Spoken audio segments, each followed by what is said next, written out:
going smoothly for you.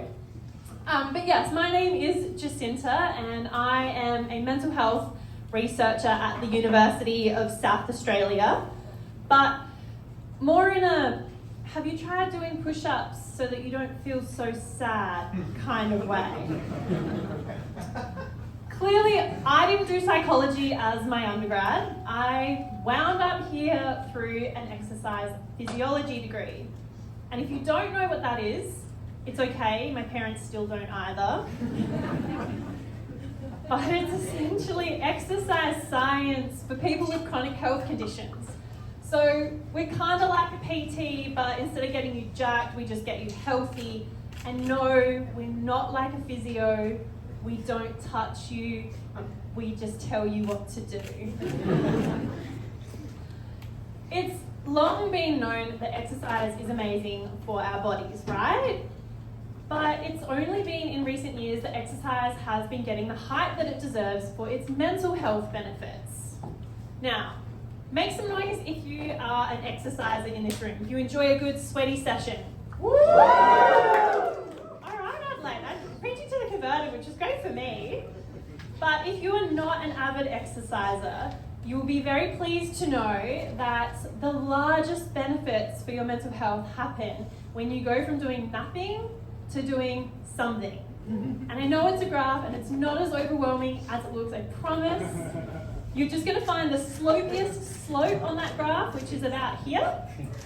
And basically what that's saying is that from 0 to, by my calculation, about 20 minutes per week is where you see the sharpest reduction in your risk of developing depression. So clearly it doesn't take a lot of exercise to fight off depression, but I have a feeling that the problem might be that it also doesn't take a lot of depression to fight off exercise. And I also find it pretty ironic that we ask people who are depressed to go and exercise for their depression when a key symptom of depression is that you have no motivation. And a key requirement for exercise is that you need the motivation. The way we talk about mental health, so I just want to make sure we're on the same page. When we use the term, we're kind of referring to two distinct concepts. The first one is mental illness. Either you have a mental illness, like you have symptoms that meet a diagnostic category, or you are mentally healthy. And believe it or not, this is actually how we used to conceptualize mental health for a very long time. It's a very two-dimensional, simplistic model. You're ill or you're healthy. But in science, as we like to do, we advanced our way of thinking about it, and we thought, let's add another spectrum, perpendicular, smack bang on top, and let's account for our well-being. And the reason that this is exciting is because it's much more three-dimensional, and it allows for the complexity of basically being a human being. So on any given day, your mental health is going to fall somewhere in one of those four quadrants. That means that you can be sad, or you can be depressed, and happy at the same time. I'm going to give you an example. Let's take Donald here. So, Donald meets the criteria for a few different diagnoses. But he doesn't let that stop him. He actually has really great well-being. He is pursuing a career that he is passionate about. He has a very strong sense of self. And overall, his life satisfaction is pretty high. And I personally find a little bit of hope in this. Because, like Donald, but maybe not to the extent of Donald, I too wasn't super blessed in the mental health department. And on my quest to maximize my well-being, which really is the one thing that we have the most control over, I got thinking, so how do I get the most benefit out of exercise? I was a time poor uni student, all right? And I'm thinking there's studies that show that the benefits of exercise are just as good for some people as taking medication or going to therapy. And then I had the thought, well, if I combined exercise and therapy together, would that not be yoga? And so I started doing yoga, new hobby, because by started doing yoga, I mean I started doing yoga every single day. I swapped the push-ups for chaturangas, and then I had to take it one step further, and I thought, well, what's better than this? I should do a PhD on yoga. Do we have any yogis in the room? Like, put your hand up if you've ever done a yoga class at all, ever.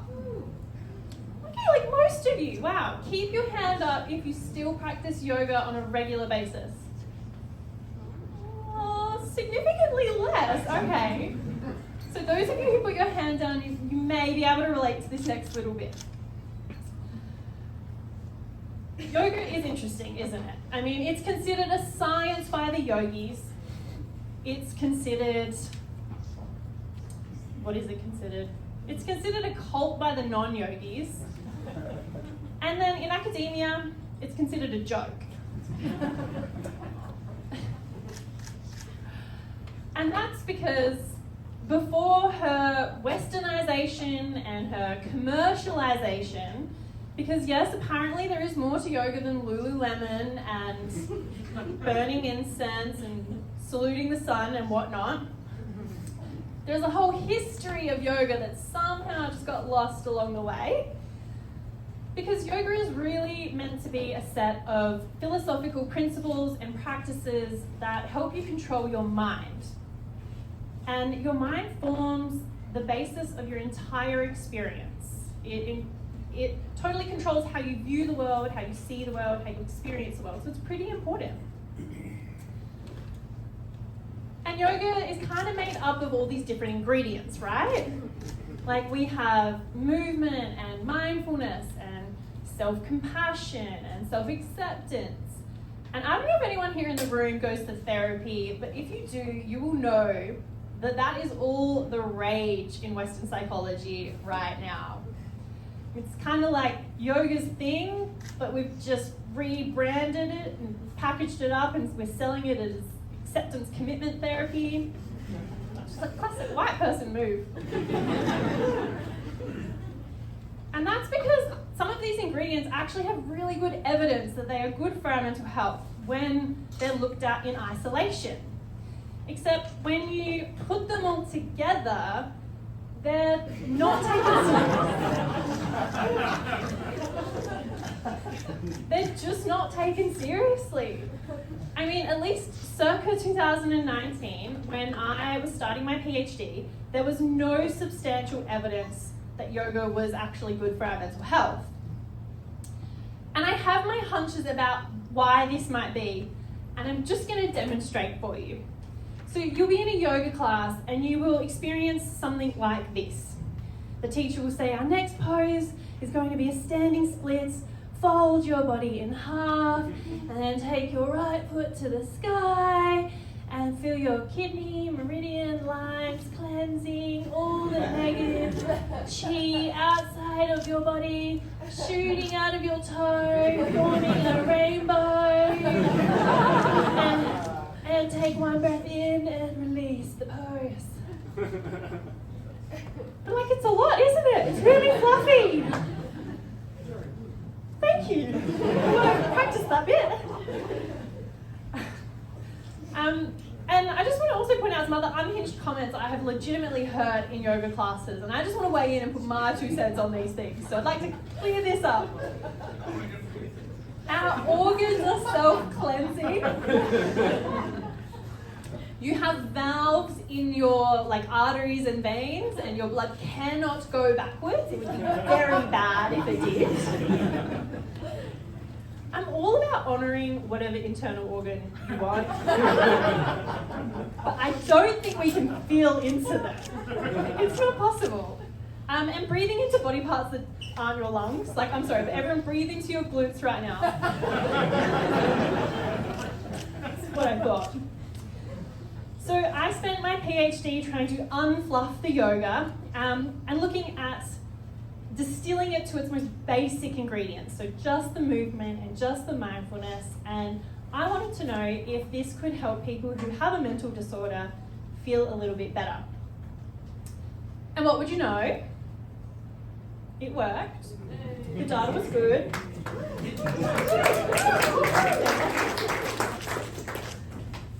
But there's obviously a lot of complexity to it works. Yoga is not a panacea, and to be honest, neither is exercise for that matter. I mean, you know, the whole consider if this advice is right for you, etc. But the next time that you're feeling a bit down, or you're having an existential crisis on a Tuesday evening, maybe try a yoga class. It's cheaper than therapy. Thank you, Adelaide. Namaste.